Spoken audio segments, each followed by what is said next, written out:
everyone, welcome back to my YouTube channel Vigyan Zone. Today we are going to start the second part of the chapter number 18 of class 8th, that is pollution of air and water. Okay, तो हम लोगों ने last video में बहुत सारे measures को देखा था एयर पॉल्यूशन से रिलेटेड. ओके, अब हम लोग एक उसकी केस स्टडी पढ़ने वाले हैं ताजमहल की. मैंने आपको प्रीवियस वीडियो में ये चीज तो बताई थी कि ताजमहल का जो मार्बल है वो येलो होना स्टार्ट हो गया, पर उसके पीछे प्रॉपर स्टडी हम लोग करेंगे कि उसके पीछे रीजन क्या है, क्यों ऐसा हो रहा है. ठीक है, तो हम लोग स्टार्ट करने वाले हैं केस स्टडी ऑफ ताजमहल.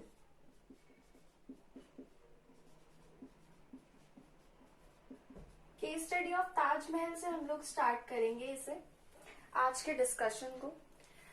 तो ताजमहल हमारा बहुत ही ज्यादा सुंदर और एक टूरिस्ट को अट्रैक्ट करने वाला एक मॉन्यूमेंट है जो कि व्हाइट मार्बल से बना हुआ है. उसकी जो एक स्पेसिफिकेशन है वो ये है कि वो एक व्हाइट मार्बल से बना है जो बहुत ही ज्यादा अट्रैक्टिव है.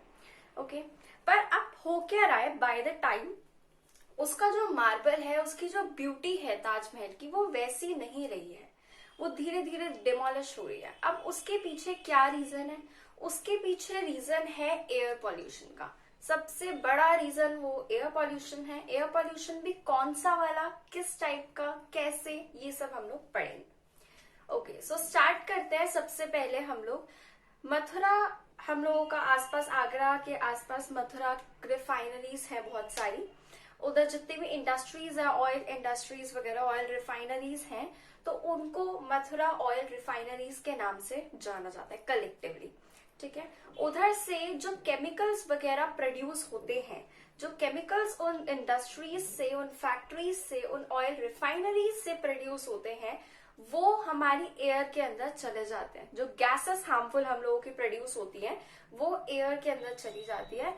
उसके बाद में वो जो हार्मफुल गैसेस होती हैं वो एयर में जाके वाटर वेपर के साथ में रिएक्ट कर जाती है. ठीक है, और वो बना देती है टॉक्सिक सब्सटेंस, या फिर ये कह सकते हो वो बना देती है एसिड. मैं यहाँ पे आपको एक बहुत शॉर्ट वे में लिख के देती हूँ. जो केमिकल्स होते हैं, केमिकल गैसेस जो होती हैं ऑफ फैक्ट्रीज से जो केमिकल गैसेस निकलती हैं वो जाती हैं एयर में और वहां पर रिएक्ट करती हैं वाटर वेपर के साथ में.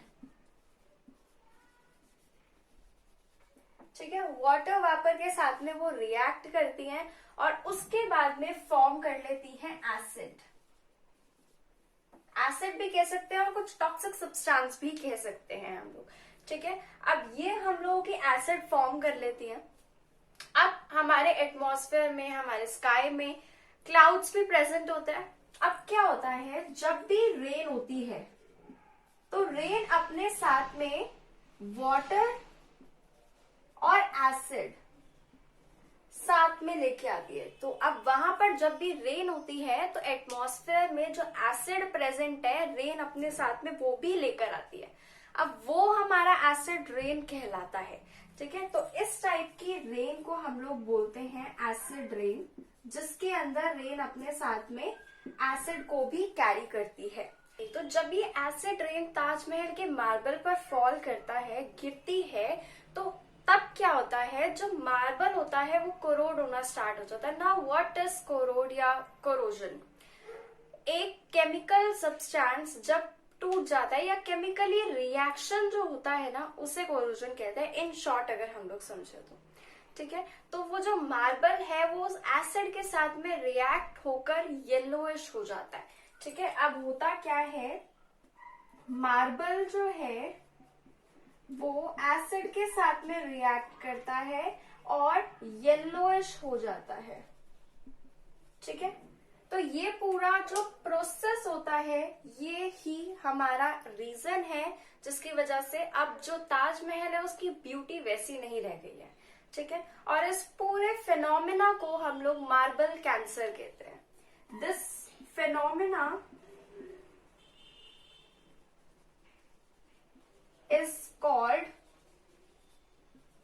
marble cancer.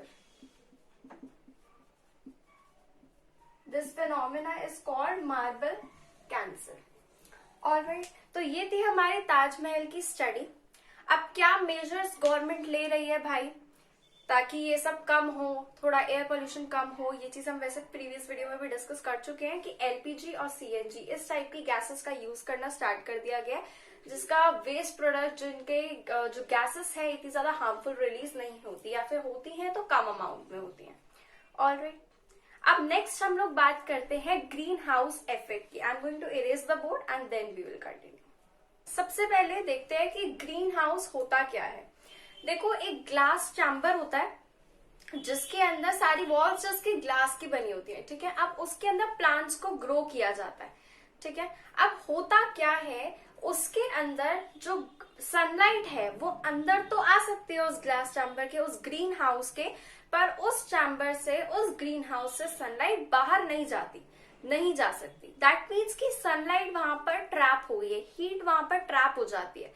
एक्चुअली में सनलाइट ट्रैप नहीं होती, सनलाइट के अंदर जो हीट होती है वो ट्रैप हो जाती है उसके अंदर, ठीक है। और हीट हमारी वापस नहीं जा सकती बाहर, it gets trap into the greenhouse. अब उससे क्या होता है, कांस्टेंट टेम्परेचर वहां पर बना रहता है, ठीक है।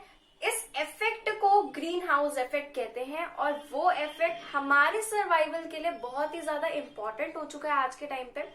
मतलब इम्पॉर्टेंट था, हमारा सर्वाइवल पॉसिबल ही नहीं था ग्रीन हाउस इफेक्ट के बिना। अब ग्रीन हाउस इफेक्ट कहता क्या है, बिल्कुल यही कहता है कि जो सनलाइट होती है, let me right it down, green house effect देखो होता क्या है, जो सनलाइट होती है हम लोगों की, उसकी 2 पार्ट्स हो जाता है, ठीक है। तो जो 1 पार्ट होता है, जो सनलाइट हमारे अर्थ पर फॉल करती है, उसका 1 पार्ट तो एब्जॉर्ब कर लेती है लैंड, और जो अदर पार्ट होता है वो हो जाता है रिफ्लेक्ट इन एटमॉस्फेयर, ठीक है। अब एटमॉस्फेयर में अदर पार्ट सनलाइट का रिफ्लेक्ट हो जाता है, और वहां जो एटमॉस्फेयर है वो ग्रीन हाउस का काम करता है, दैट इज जो हीट होती है उससे ट्रैप कर लेता है अपने अंदर, ठीक है। तो जो रिफ्लेक्टेड सनलाइट है उसकी हीट को एटमॉस्फेयर ट्रैप कर लेता है अपने अंदर, ओके। और उसके बाद में अर्थ का जो हमारा टेम्परेचर है वो राइज हो जाता है। इस पूरे को हम लोग ग्रीन हाउस इफेक्ट कहते हैं, जो बहुत ही ज्यादा इंपॉर्टेंट है हम लोगों के सर्वाइवल के लिए। पर अब ये थोड़ा सा प्रॉब्लमैटिक हो रहा है। कैसे, देखो, ग्रीन हाउस गैसेस होती हैं, कुछ ग्रीन हाउस गैसेस होती हैं। अब वो जो ग्रीन हाउस गैसेस होती हैं उनमें से पहली होती है कार्बन डाइऑक्साइड, दूसरी होती है नाइट्रस ऑक्साइड और मीथेन एक्सेट्रा। ये हम लोगों की ग्रीन हाउस गैसेस के अंदर काउंट होती है। और CO2 का जो लेवल है, कार्बन डाइऑक्साइड का जो लेवल है, वो ग्रीन हाउस इफेक्ट की वजह से बहुत ही ज्यादा इंक्रीज हो रहा है। और जो हीट है पूरे अर्थ की, वो बहुत ज्यादा, टेम्परेचर जो है अर्थ का वो राइज हो रहा है। अब उससे प्रॉब्लम क्या कॉज हो रही है, वो है ग्लोबल वार्मिंग। बहुत सुना होगा ग्लोबल वार्मिंग के बारे में। Global warming, global warming actual में होती क्या है, अब हम उसके बारे में पढ़ते हैं। ग्रीन हाउस इफेक्ट और ग्रीन हाउस गैसेस की वजह से अब टेम्परेचर राइज होता जा रहा है अर्थ का, और उसकी वजह से ग्लोबल वार्मिंग हो रही है। देखो, ग्लोबल वार्मिंग का मतलब होता है टेम्परेचर का जितने भी ओशंस हैं, जितने भी रिवर्स हैं हमारे अर्थ में, पूरे अर्थ में, वो हम लोगों का, उनका टेम्परेचर जो है वो राइज हो रहा है, ठीक है। उन सभी ओशंस का, उन सारी वाटर बॉडीज का जो टेम्परेचर है वो राइज होता जा रहा है, जिसकी वजह से जो ग्लेशियर्स वगैरह है वो सब मेल्ट होते जा रहे हैं धीरे धीरे। तो होगा क्या, एक टाइम आएगा जब फ्लड्स और नेचुरल डिजास्टर्स बहुत ज्यादा बढ़ जाएंगे, ठीक है। This is global warming, okay. अब हम लोग इसके बारे में बात करेंगे।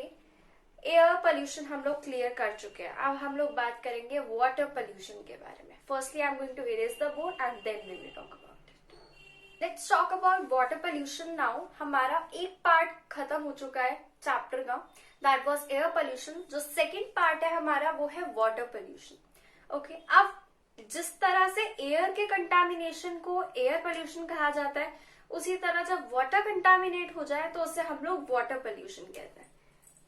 So what is water pollution? Water pollution is contamination of water. Water bodies जितने भी हैं उनका कंटामिनेशन होना वाटर पोल्यूशन कहलाता है.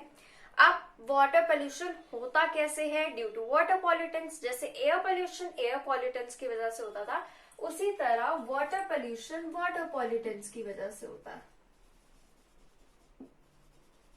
Water pollutants are substances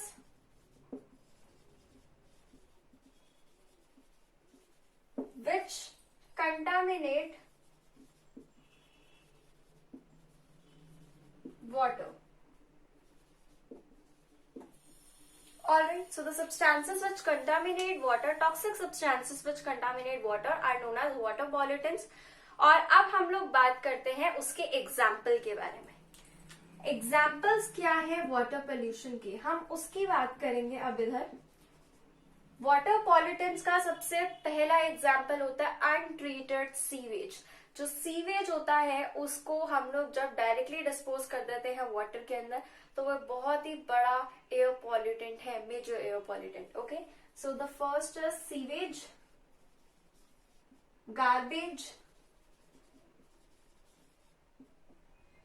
and worship जो हम लोग करते हैं गॉडेसेस के जो आइडल्स होते हैं उनको हम लोग डिस्पोज कर देते हैं. So disposal of idols of gods और फ्लावर्स वगैरह हम लोग डिस्पोज कर देते हैं. तो ये सब हम लोगों का वाटर पॉल्यूटेंट्स के एग्जाम्पल के अंडर आता है. ओके, अब वाटर पोल्यूशन होता कैसे है? हम लोगों ने बात की थी एयर पोल्यूशन कैसे होता है, उसी तरह वाटर पोल्यूशन कैसे होता है. देखो आजकल हो क्या रहा है, लोग इसी तरह देखो डिस्पोज कर देते हैं. जो आइडल्स वगैरह होते हैं गॉड के, फ्लावर्स वगैरह होते हैं जो आप पूजा वगैरह में यूज करते हो, वो सब हम लोग क्या करते हैं, रिवर्स के अंदर डिस्पोज कर देते हैं. अगर आप जानते हो, आप लोग अगर दिल्ली से हो तो आप लोगों को पता है यमुना में डेली बेसिस पर बहुत सारे इस तरह से फ्लावर्स और आइडल्स वगैरह को प्रवाहित किया जाता है, डिस्पोज किया जाता है. ठीक है, अब वो वाटर पोल्यूशन कॉज करता है. ओके, उसके अलावा कई सिटीज ऐसी हैं, एक एग्जांपल उसमें से कानपुर का है, जहां पर जो गंगा रिवर है वो दिखनी ही बंद हो गई है, बहुत ही कम बची है वहां पर, बहुत कम है पर बहुत कम, एकदम नियरली डेड है वहां पर. ऐसा क्यों? क्योंकि वहां पर जो रिवर के आसपास लोकल लोग रहते हैं, वो लोग वहां पे अपने क्लोथ्स को वॉश करते हैं, गार्बेज को डिस्पोज करते हैं, अपने जो पेट्स होते हैं बफेलो, काऊ, इन सब को वॉश करते हैं वहां पर. तो उसकी वजह से कितना ज्यादा डस्ट वहां पर एक्यूमुलेट होता जा रहा है, जिसकी वजह से वहां पे गंगा का जो फ्लो है वो भी बहुत कम हो चुका है. ओके, तो ये कुछ कॉजेस हैं, ये कुछ प्रॉब्लम्स हैं जिसकी वजह से वाटर पोल्यूशन हो रहा है. ओके, प्रॉपर ट्रीटमेंट नहीं होता है गार्बेज का, जहां देखा फेंक दिया लाइक दिस. तो ये सब चीजें थोड़ी सी प्रॉब्लम क्रिएट कर रही हैं. ओके, अब this was it about this video because this is a very long chapter. तो इसका 3 पार्ट्स बनेंगे video. In the third part of the video we are going to discuss about the case study of Ganga river. Ganga river बहुत ही जानी मानी river है जो इस टाइम पे इतनी ज्यादा पॉल्यूटेड हो चुकी है कि उसको वापस से प्रीवियस टाइम्स में ले जाना इज नेक्स्ट टू इम्पॉसिबल. बहुत ज्यादा मुश्किल हो चुका है, पर फिर भी गवर्नमेंट कुछ इनिशिएटिव ले रही है. उसके अंदर हम लोगों को अपना भी इनिशिएटिव देना होगा, अदरवाइज सिर्फ एक के करने से कुछ नहीं होता. ओके, सिर्फ बोलने से कुछ नहीं होता. ओके, तो गवर्नमेंट बहुत इनिशिएटिव्स ले रही है जिसमें हम लोगों को अपना भी योगदान देना होगा. Okay, so we are going to discuss about this in our next part of the video. That's it about today. Thank you so much. I hope you all like this video. If you liked it, like, subscribe and share to my YouTube channel. Thank you so much.